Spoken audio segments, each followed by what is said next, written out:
जय हिंद साथियों, स्वागत करता हूं मैं विशाल मिश्रा आप सभी का आपके अपने इस यूट्यूब चैनल पे। भाई देखिए, एक लंबे बड़े इंतजार के बाद Uttar Pradesh भेषजज्ञ UP pharmacist vacancy 2026 आई हुई है। इसका हमने डिटेल्ड नोटिफिकेशन जो था, इसमें भाई एलिजिबिलिटी वगैरह हमने आपको इस वाले वीडियो में बता दिया था। इसके बाद देखिए भाई, कुछ लोगों के कमेंट आ रहे थे, मैसेज आ रहे थे इसके रिगार्डिंग कि सर इसमें डी फार्मा वाले ही सिर्फ एलिजिबल हैं या बी फार्मा वाले एलिजिबल हैं। इस बात पर हम लोग चर्चा करेंगे। कुछ लोग कह रहे थे कि भाई हमने पेट परीक्षा ही नहीं दी है और हमारे पास डी फार्मा की जो है यहाँ पे डिप्लोमा का सर्टिफिकेट है और हमारे पास रजिस्ट्रेशन नंबर है, क्या हम एग्जाम दे पाएंगे या नहीं दे पाएंगे। इस बात पर हम लोग चर्चा करेंगे। आपके कई सारे लोग, देखिए आप लोग स्क्रीन पर ये एक कमेंट आपको दिखाई दे रहा होगा, तो ऐसे लोगों के कमेंट भी आपको दिखाई देते हैं जिसमें कहा जाता है कि सिर्फ एक नंबर या इससे अधिक हो, मतलब 0 ना हो, तो आप मुख्य परीक्षा में बैठ सकते हो। क्या ये बात सही है या नहीं सही है। इसके बाद आपका एक कमेंट और आता है कि जो पेपर हमारा होगा वो हिंदी और इंग्लिश दोनों लैंग्वेज में होगा या नहीं होगा, यही आपको इस वीडियो में देखने को मिलेगा। अब इन सवालों के बाद में अगर आपके कोई और सवाल रह जाते हैं, कोई और प्रश्न रह जाते हैं, तो आप उनको कमेंट कर दीजिएगा, हम आपको उनका रिप्लाई कर देंगे। यदि प्रश्न ज्यादा होंगे तो उनको एक वीडियो के माध्यम से आपको बता दिया जाएगा। तो पहला सवाल ये कि भैया बैचलर वाले एलिजिबल हैं या नहीं एलिजिबल हैं। तो इसमें अगर हम लोग नोटिफिकेशन में देखें, योग्यता में, है ना, इसमें योग्यता में आप लोग अगर देखें, ये ऑफिशियल नोटिफिकेशन है, तो योग्यता में देखिए साफ साफ इसमें लिखा गया है कि भाई इसमें ये जो वैकेंसी आई हुई है, इसमें सिर्फ और सिर्फ आपके डिप्लोमा इन फार्मेसी के कैंडिडेट ही एलिजिबल होंगे। यहाँ पे बिंदु संख्या 6 में आप लोग अर्हता का देख पा रहे हैं। इसमें देखिए क्लियरली लिखा गया है diploma in pharmacy from a recognised institution. ऐसे नहीं कि चाहे किसी इंस्टीट्यूशन से रिकॉग्निशन होना चाहिए, उनका पीसीआई से, फार्मेसी काउंसिल ऑफ इंडिया से, ऐसे इंस्टीट्यूशन से अगर आपने डिप्लोमा इन फार्मेसी किया है। और इसके साथ साथ ही मस्ट आल्सो बी का मतलब होता है कि मतलब इसके साथ साथ ही आवश्यक है registered with the state pharmacy council Uttar Pradesh. तो इसमें आपको क्लियर ये हो गया कि डिप्लोमा इन फार्मेसी आपके पास होना चाहिए, है ना। उसके साथ साथ ही आप स्टेट फार्मेसी काउंसिल में आपका रजिस्ट्रेशन होना चाहिए। तो कई सारे छात्रों का कमेंट था कि हमारा रजिस्ट्रेशन प्रोसेसिंग में है, तो क्या हम फॉर्म फिल कर पाएंगे या नहीं कर पाएंगे। तो बिल्कुल भी नहीं कर पाएंगे। आपका रजिस्ट्रेशन नंबर आपके हाथ में होना चाहिए, रजिस्ट्रेशन आपका कंप्लीट होना चाहिए। अब यहां पर देखिए दोस्तों, सवाल आता है कि आखिर बी फार्मा वाले भी तो एलिजिबल होने चाहिए, लेकिन यहां पर देखिए उत्तर प्रदेश भेषजज्ञ सेवा नियमावली 1980 के भाग 4 नियम 8 के अनुसार इसमें देखिए भाई सिर्फ और सिर्फ डिप्लोमा का योग्यता जो रखते हैं उन्हीं को एलिजिबल किया गया है। आपने हाल ही में बिहार में भी देखा होगा, एक डिस्प्यूट चल रहा था न्यायालय में, जिसमें सिर्फ और सिर्फ डिप्लोमा वालों को ही एलिजिबल रखा गया था। तो इसमें भाई बैचलर ऑफ फार्मेसी वाले बिल्कुल भी एलिजिबल नहीं है, है ना। अब अगर सरकार उत्तर प्रदेश की चाहे तो आपका कुछ हो सकता है बी फार्मा वालों के लिए, और नहीं तो नहीं हो सकता, क्योंकि काफी ज्यादा जगहों पर एलिजिबिलिटी होती है। लेकिन अब अपना स्टेट का होता है, देखिए बिहार भी एलिजिबल नहीं करता है और यूपी का भी जो ये वैकेंसी आई है इसमें बैचलर वालों को एलिजिबल नहीं किया गया है। तो ये पहला आपका जो बड़ा सवाल था ये आपका हो गया कि बी फार्मा की एलिजिबिलिटी है या सिर्फ डी फार्मा वाले ही एलिजिबल है। तो सिंगल लाइन में इस भर्ती में अभी तक जो निर्देश है उसके साथ भाई एक है कि सिर्फ और सिर्फ आपके डी फार्मेसी वाले स्टूडेंट 2 ईयर वाले जो पढ़ाई किए हैं वही सिर्फ और सिर्फ एलिजिबल हैं। अब आपका दूसरा प्रश्न आता है कि सर जी पेट नहीं दिए हैं, पेट एग्जामिनेशन नहीं दिए हैं, या अगर दिए हैं तो हमारे पास 2023 वाला सर्टिफिकेट है, तो इसके संबंध में क्या हो सकता है। तो इसके लिए हम लोग यहाँ पे नोटिस के एकदम मेन पेज पर हम लोग चल कर आएंगे। तो मेन पेज पे आप लोग यहाँ पर देख पा रहे हैं, इस परीक्षा में वही बैठ सकते हैं जो प्रारंभिक अर्हता परीक्षा 2025 का स्कोर कार्ड पा गए हो, जिनको निर्गत किया जा सका हो। तो इसका मतलब साफ साफ कि अगर आपने पीईटी एग्जाम नहीं दिया है तो फिर आप एग्जाम में इसमें फॉर्म नहीं फिल कर पाएंगे। और कौन सा होना चाहिए, 2025 का होना चाहिए। तो ये डाउट आपका क्लियर हो गया। एक सवाल ये कि 2023 वाले बैठ सकते हैं कि नहीं बैठ सकते हैं, तो बिल्कुल भी 2023 वाले कैंडिडेट नहीं बैठ सकते हैं, है ना। आपका अब तो एक्सपायर भी हो चुका होगा, 2025 का है, यही जो है आपका 3 साल के लिए वैलिड माना गया है। तो बिल्कुल क्लियर सुन लेंगे, 2025 का जिन्होंने एग्जाम दिया है सिर्फ और सिर्फ वही जो है बैठ सकते हैं। अब यहाँ पे स्क्रीन पर आप लोग देख पा रहे हैं एक प्रकार से कमेंट, यहाँ पे भाई साहब ने कमेंट किया है कि आप लोग नोटिफिकेशन नहीं देखते हैं, वो सभी कैंडिडेट एलिजिबल होते हैं जिनका माइनस में नंबर ना हो और शून्य में नंबर ना हो। तो मेरे भाई आपको बताना चाहते हैं, इसमें देखिए मेंस में अप्लाई करने का अवसर सिर्फ उनको दिया जाएगा जिनका एक या इससे अधिक नंबर हो। इनको सिर्फ मेंस में फॉर्म भरने का अवसर दिया गया है। ऐसा नहीं कि आपका बिल्कुल अगर आपका 1 नंबर है पेट में, आपका 5 नंबर है पेट में, आपका 10 नंबर है पेट में, या आपका 65 नंबर पेट में है, तो बिल्कुल गारंटी ये बात का हो गया कि आप जो है मेंस में जो है बैठेंगे, परीक्षा में शॉर्टलिस्ट हो जाएंगे। देखिए जिनका रिजल्ट देखिए कहा गया है कि प्रारंभिक अर्हता परीक्षा 2025 में वास्तविक स्कोर, कहने का मतलब कि जब नॉर्मलाइजेशन नहीं होता है, परीक्षा कई शिफ्टों में आयोजित नहीं होती है, तब नॉर्मलाइजेशन नहीं होता है, तो ऐसे में जो स्कोर प्राप्त होता है वो वास्तविक स्कोर होता है।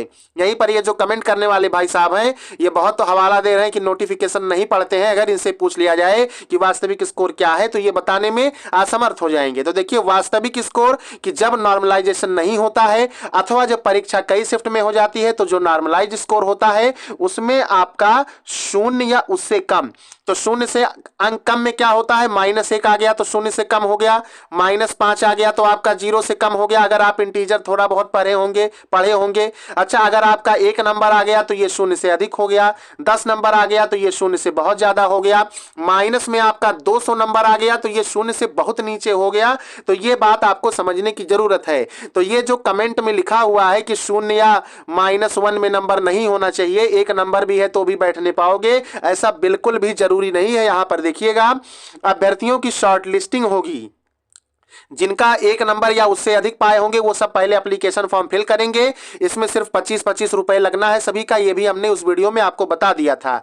तो जब आप मेंस में फॉर्म फिल करेंगे और जब डेट क्लोज हो जाएगा उसके बाद देखा जाएगा कि 100 नंबर का पीईटी परीक्षा हुआ था, मान लीजिए 10 लोगों ने अप्लाई किया है, इनमें से सबसे ज्यादा नंबर जिसका मान लीजिए किसी का नंबर 75 रहता है तो सबसे पहले इनको बुलाया जाएगा, किसी का नंबर 75.12 रहता है तो ये 75 से ज्यादा हो गया तो अब इनको पहले बुलाया जाएगा। ऐसे ही निचले क्रम में, तो अगर मान लीजिए सबसे हाईएस्ट मार्क 75 जाता है और पद की संख्या 560 है ना, ये मैं एक मान करके बता रहा हूं क्योंकि ऐसा होना जरूरी नहीं है। तो यहाँ पे सबसे पहले 75 वाले को बुलाया जाएगा, फिर उसके बाद में 74.99 वाले को बुलाया जाएगा। ऐसे करते करते नीचे अगर 50 नंबर वाले तक पहुंच गया तो इसका मतलब कट ऑफ आपकी 50 नंबर हो गई उस कैटेगरी में। यूआर कैटेगरी का गया तो यूआर की हो गई, जैसा कि आपने लेखपाल वाले केस में देखा है 55.12 गया है 2 स्थान तक। इसमें देखिए 2 स्थान तक शॉर्ट लिस्टिंग की जाएगी। तो ये नंबर आपका कमेंट करने वाले भाई साहब का क्लियर हो गया तथा इस प्रकार से सोचने वालों का क्लियर हो गया। बताइए डायरेक्ट कर देते हैं कि हम लोग कि मैं नोटिफिकेशन पढ़े बिना आपको वीडियो प्रोवाइड कर देता हूं, है ना। तो अगर इसी तरह से समझ बनाए रखेंगे तो फिर आपका भला नहीं होगा।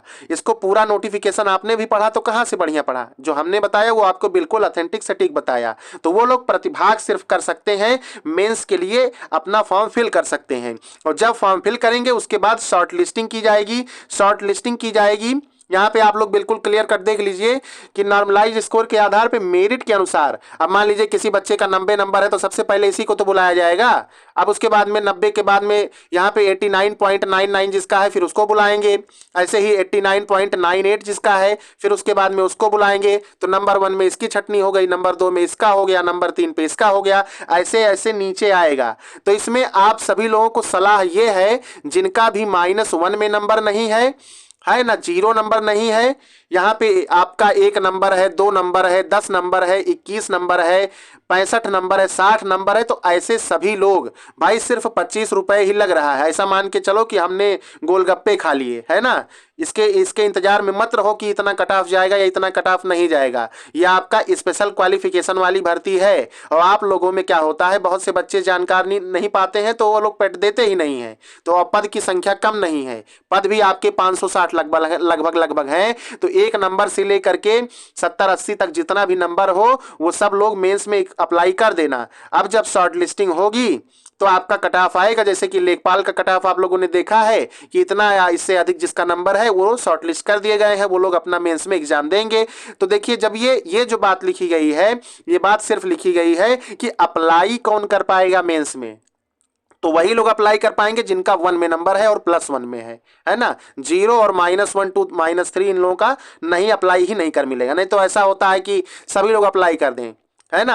अब इसके बाद में देखिए नॉर्मलाइज्ड स्कोर के आधार पे आपको जो है शॉर्टलिस्ट जब किया जाएगा तो शॉर्टलिस्ट कितने प्रतिशत लोगों को किया जाएगा, कितने गुना किया जाएगा, इस बात की जानकारी आपको इसी नोटिफिकेशन में नीचे देखने को मिल जाएगी। चलिए हम उस बात को भी दिखाते हैं। देखिए बिंदु संख्या 10 में लिखा गया है कि परीक्षा के संबंध में विशेष नोट, श्रेणीवार 15 गुना अभ्यर्थियों के लिए। मान लीजिए अनरिजर्व की सीटें 224 है तो 224 में 15 गुना अभ्यर्थी होंगे। मान लीजिए SC में सीटें अगर 271 हैं, एक मोटी बता रहा हूं, चलिए हम आपको ऑफिशियल डेटा के अनुसार ही बता देते हैं। श्रेणीवार 15 गुना का मतलब होता है, यहां पे हम लोग नीचे देखते हुए जब आएंगे तो देखिए कुल विज्ञापित पदों का है, ये भेषज का है। इसमें ये तो आपका 36 हो गया, तो 36 का भी यही समझ लीजिए कि अगर इसमें स्वतंत्रता संग्राम सेनानी का 11 पद है तो 11 गुणे 15 लोग इसमें बुलाए जाएंगे। जितना होगा आप गुणा करके देख लेना, अगर गुणा नहीं आता है तो फिर आपका जान लीजिए सब कुछ पढ़ाई लिखाई फर्जी है। आगे देखिए यहाँ पर इसमें देखिए लेवल 5 बताया गया, अनारक्षित की संख्या 224 है तो 224 लोगों के सापेक्ष 15 गुना, है ना, 224 सीटों के सापेक्ष 15 गुना। इसी तरीके से हम लोग यहाँ पे अनुसूचित जाति SC की बात करें तो 118 गुणा 15, ऐसे यहाँ भी देख लीजिए गुणे 15, ऐसे यहाँ भी देख लीजिए गुणे 15। तो श्रेणीवार 15 गुना लोग बुलाए जाएंगे ऊपर मेरिट के क्रम से, है ना। तो ये बात आपको क्लियर हो गया। अब बाद में है ना, अब वो भाई बुरा लग ही जाएगा कि अगर किसी को ऐसे कहा जाएगा, है ना भाई, अच्छे के लिए बताओगे तभी उनको बुरा लग जाएगा। तो कमेंट जो लोग करते हैं उनके लिए हमारा यही सलाह है कि कमेंट करने से पहले 100 बार सोच करके तब फिर कमेंट करा करो किसी को, कि ऐसे ही नहीं कह देते हैं कि आपने नोटिफिकेशन नहीं पढ़ा, है ना। तो वो जो -1 और 0 वाला सब खेल है वो सिर्फ एप्लीकेशन कर पाने के लिए है, अप्लाई कर पाने के लिए है।